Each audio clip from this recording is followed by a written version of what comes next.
Question number 33 says,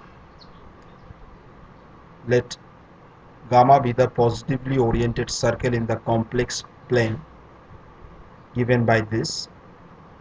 So gamma is z belongs to this complex plane, z minus 1 equal to 1, and we have to find the value of this integral. So let us find the number of what will be the how many roots will be there of z. So z is equal to 1, omega and omega square, right?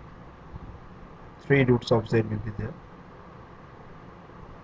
So this z equal to 1, this lies inside this z minus 1 equal to 1, and this is the circle centered at 1, 0 with radius 1. So this is radius 1, right? So we have to find the 1 by 2 pi I integral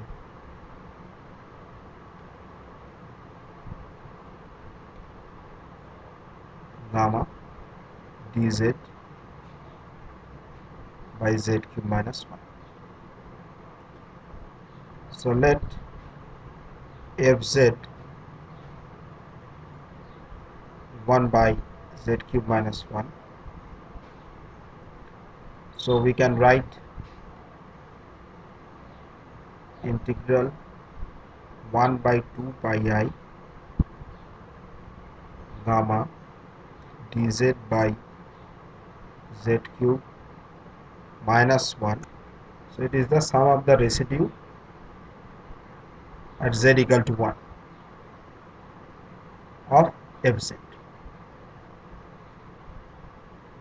So is the residue of 1 is limit z tends to 1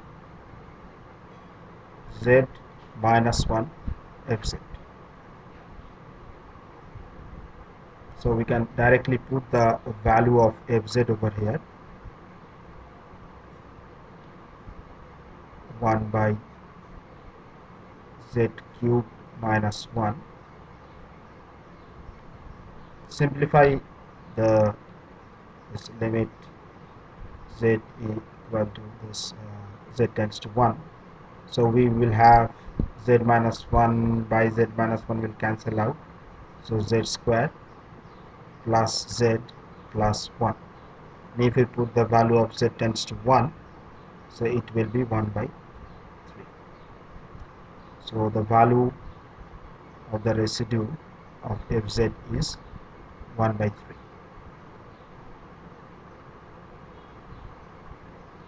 Option 2.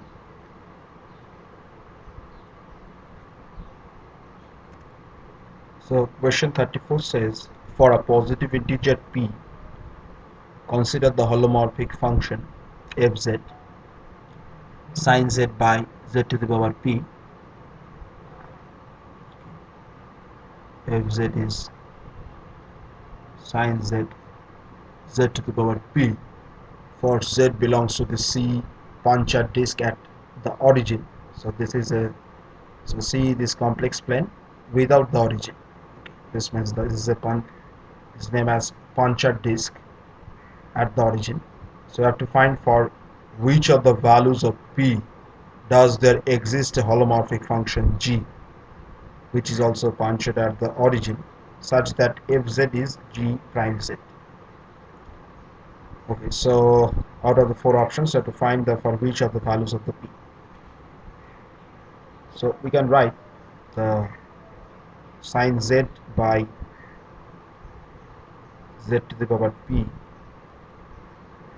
So sin z can be expressed in z minus z cube by 3 factorial plus z to the power 5 factorial minus z to the power 7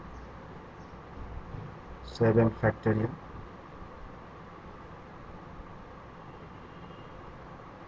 divided by z to the power p. So here it will be z to the power.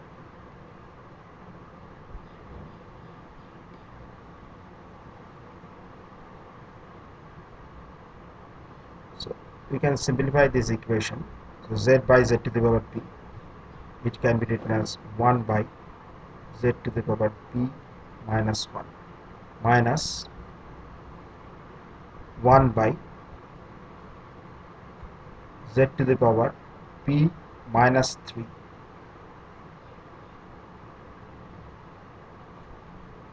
into 3 factorial plus 1 by z to the power p minus 5 into 5 factorial minus 1 by z to the power p minus 7 into 7 factorial.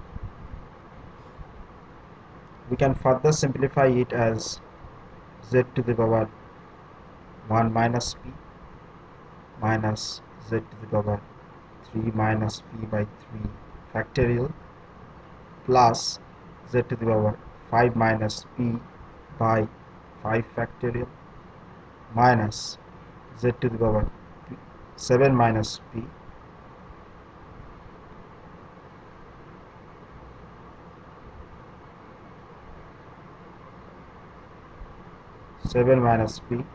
by 7 factorial. Right? It can be simplified easily. Now if we put the for p equal to 1, you have to find the for which of the values of the p. So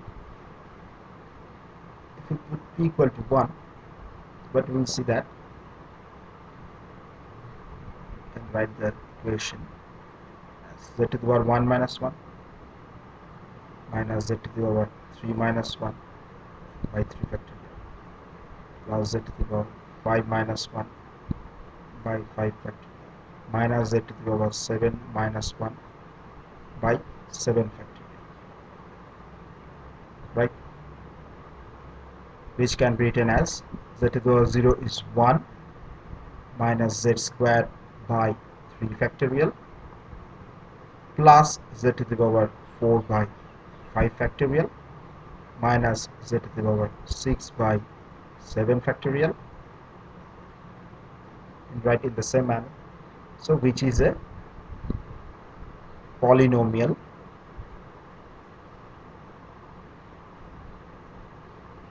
in Z, and you can see that it is a primitive, just write different thing. So this is a primitive polynomial.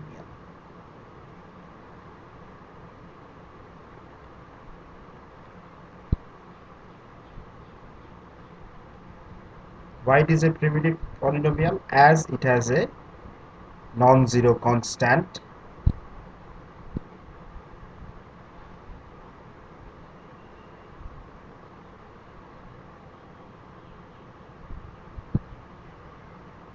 so it will be odd number of terms will be there.